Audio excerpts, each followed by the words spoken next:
What's up, everybody, and welcome back to Lesser Athletes. My name is Chadwell, and today, like always, another interesting video for you here on the channel. Who will dethrone Tiffany Stratton? I cannot believe I am making this video literally right after SmackDown, realizing I just screwed myself because I am going on vacation literally tomorrow, and I gotta make this video real quick. And I kind of screwed myself because I had to pre-plan a lot of videos, and let's just say did not expect Tiffany Stratton to cash in. Which actually, I just realized. Wait, where is it? Where is it? So I can see. Maybe I shouldn't be turned around. Do I look fine? I don't know. Somewhere on there. Somewhere on this big predictions. Wait. Wait. No. Wait. Hold up. Somewhere on this board. Tiffany Stratton cashing in before WrestleMania is on there. So, for all the people that said it was going to happen, look at you now. Look at you now. Sound like The Rock right there. I still can't find it, which is very awkward. I feel like I should... Oh, wait, it's the bottom one. I just realized. It's the very bottom one. Tiffany cash in before WrestleMania 41. Can check off the list. Won't do it in this video. We'll do it in another video. But we have Tiffy time. Tiffany Stratton cashing in. Got to go back on a lot of videos and be like, yo, recorded while on vacation. So, oopsies. But happy to see it. Finally did it. I mean... God, man. Did not expect it on a SmackDown, which I don't think they did either because they rewrote what happened on that SmackDown an hour before the show started. So, championship change was going to happen. I think maybe it was Naomi and it was actually something like that. I don't know. Whatever it might be, Tiffany Stratton is the champion. I am happy that she is finally the champion and we can finally give away the Money in the Bank briefcase because, God, she was so stupid, so dumb for a while. Let's talk about who will dethrone her. We have 10 people today. Starting off with Nia Jax. Also, RIP WWE.com Superstars having Nia Jax with the champion, the little profile, whatever. The profile pic. That's what PFP, I guess? Not really. Whatever it might be. The transparent background of her. No longer with the championship. We're back to Nia Jax like this. And Nia Jax, have you here on 10. What's the odds that they rerun it? I think very likely. But I don't think they're going to give Nia Jax back the champion. Could see it maybe in a long time. But I don't think they're going to give Nia Jax back the champion. I think it is going to be a little bit till we see Nia Jax win this championship again. Maybe the Raw championship later on. But for now, I'm truthfully thinking, Nia Jackson...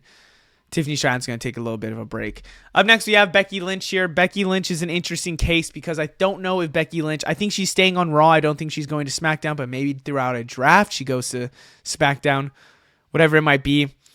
It'd be an interesting feud. I think Becky Lynch is somebody that obviously is still higher up in the women's division. I think does deserve still the push that she has. Does she go after the WWE Championship and doesn't go for Rhea Ripley's? I don't know. But I think Becky Lynch is somebody, obviously, we should all consider as a potential threat.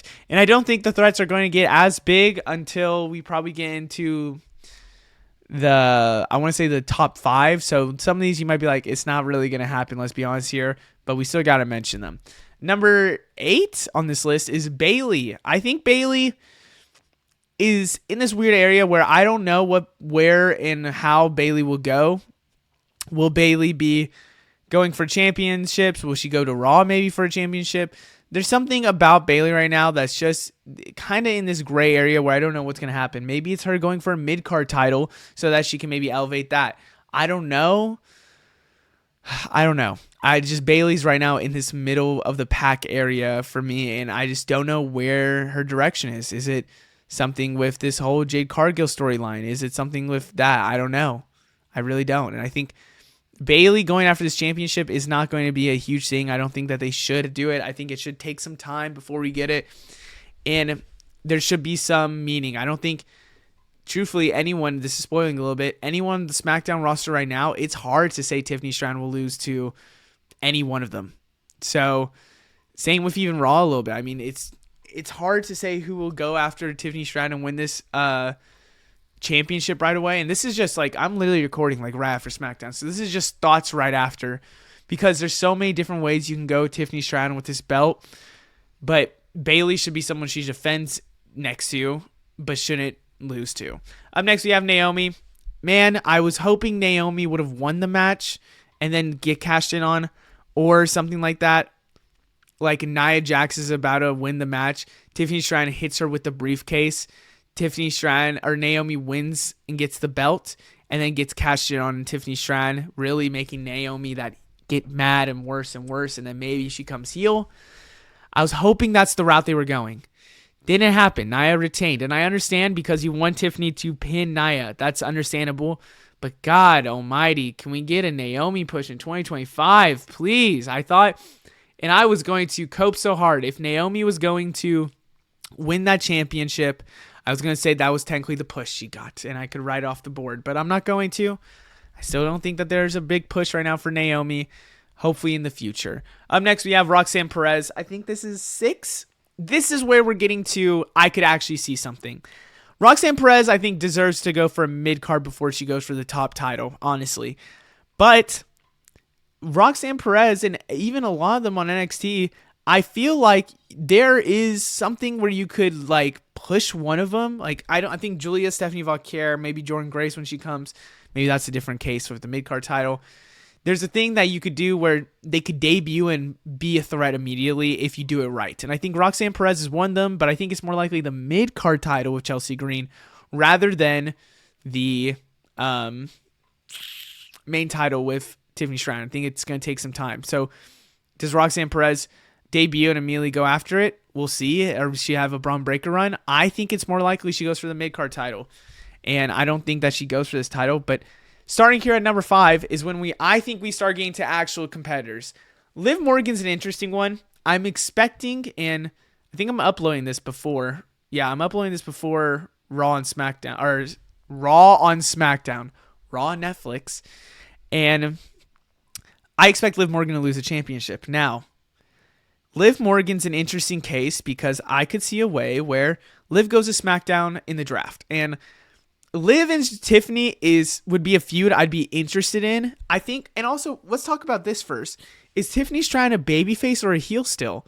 Because she's definitely been heel, but the way her character is, it's like a Rhea Ripley. You want to cheer for her, where I think she's the babyface that has some heel, moments. Like, it's Tiffy time. It's only Tiffy time. I don't know. I just think, for now, I'm going to say Liv Morgan and Tiffany Stratton would make a interesting feud with the babyface and Tiffany and heel and Liv Morgan. I think it's a feud that will work. Maybe there's some incentives around it that's sometimes to bring this together. I don't know. But I want to throw out Liv Morgan as somebody because I'm thinking with Tiffany Stratton that she will either lose this belt, and I'm going to guess at either WrestleMania to my number one person, or it's going to be like SummerSlam or something a little later on where it's like a big matchup. And maybe she is the person that gets cashed in on later on in life. I don't know. But I got to think about both brands during this. Up next, we have Iyo Sky. I think this is more just a dream booking of two people who have one of the best moonsaults in the business.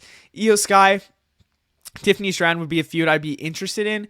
I'd wonder how they would go about it because I think Iyo Sky is a babyface. Tiffany Stratton is also now kind of like a babyface. I think she definitely was. She's been feeling more babyface more recently. But Iyo Sky is someone I feel like they should try and turn back to heel because, I don't know. I know everyone loves Iyo Sky, but it's hard for me to see where she goes up. I think we're having, like, where does she go? Like, does she stay on Raw? Does she go to SmackDown? Go back to SmackDown, I guess. Does she... I think Damage Control in general is in this weird gray area like Bayley because they don't know. It doesn't feel like they know what to do. I feel like you could tell a story of maybe Damage Control breaking up after Bayley's gone and Io's getting screwed over by Dakota Kai and maybe some others. Maybe it's a story about Damage Control is slightly breaking up. Asuka comes back and they're fine. Maybe it's a story where they get back together and maybe Bayley comes back with Damage Control as a babyface. I just think this factions has been a little question mark, and it's hard to see where Iyo goes because they haven't been booking Iyo right. But I do want to throw her up here because, in my opinion, Iyo Sky is one of the most talented wrestlers on this roster. Up next, we have Jade Cargill. These are my top 3, and I think these are genuinely big, and I mean big people to go against Tiffany Stratton. Jade Cargill's here, but I really wonder if they pull the trigger on Jade Cargill going after Tiffany Stratton, or like a Rhea Ripley or whoever would have the Raw title in the future. Because Jade Cargill versus Tiffany Stratton is a feud I want to see, but I want Jade Cargill to go against, truthfully, a Nia Jax, something that's established. Nia Jax, maybe it's a Bianca if she has the champion. Maybe it's a Charlotte Flair. I don't know. I'm thinking Jade Cargill, though. Going against Tiffany Stratton could be a huge, and I mean a huge matchup with two of your future stars on here. It's hard for me to see it, though, because Jade has been such a, potential and hasn't shown, all the great potential that everyone thought that she had. Which, I mean, she still has all that potential. I think I'm saying, she's so raw. Pause, I guess, for WWE as well. She's so raw, talented, and she's still working. It's just going to take some time, and that's okay. It's just, when do they pull the trigger? I don't know. These next two, I would have to say, is another tier gap. Bianca Belair, it's a match I want to see with Tiffany Stratton because Bianca deserves a title run again here soon. Bianca's, in my opinion, probably the marquee, poster child for WWE Women's Wrestling. And if Bianca is the marquee person, we should put a title on her.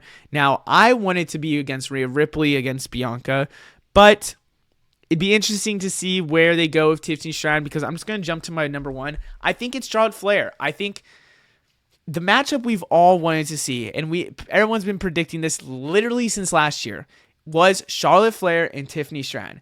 Now, for me, as a fan that I've been doing this forever now, I have said that I think Charlotte Flair is going to be in the match against Nia Jax when she gets cashed in on, because this was my perfect dream scenario. You have Charlotte Flair, you have Nia Jax, and something happens, maybe it's at the Royal Rumble, they have their match, okay? They're having their match. Charlotte and Nia Jax is at the end. Nia loses because Tiffany Stratton teases Money in the Bank, maybe even screws over Nia Jax. Charlotte wins. Charlotte gets cashed in on by Tiffany Stratton. Tiffany Stratton wins the belt. You give Charlotte the extra title under her belt, technically, it would be her 15th title if I'm not mistaken. You give her that. You then you get Nia and Tiffany maybe for a little bit. Charlotte Flair's like, I didn't lose this title. I know you pinned me, but it doesn't mean anything. You just cashed in on me. And then maybe when Tiffany's done with Nia during this pre-WrestleMania season, we have Charlotte, Tiffany at WrestleMania. I thought that's the way we could go. I'm starting to feel that Charlotte's going to debut on Raw. She's going to show up. She might jump to SmackDown and go after Tiffany Stratton. That's where I'm going. Maybe Charlotte Flair does go after Rhea Ripley. I don't know. I just think for now, I'm going Charlotte Flair with Tiffany Stratton because I think they want to put a title on Charlotte Flair, and the heat that Charlotte Flair would get if they are really trying to make her heel to be a Tiffany Stratton at WrestleMania would be incredible. So we'll have to see. Other than that, I hope you guys enjoyed. Let me know what you think down in the comments below. I'll see you in the next one. Goodbye.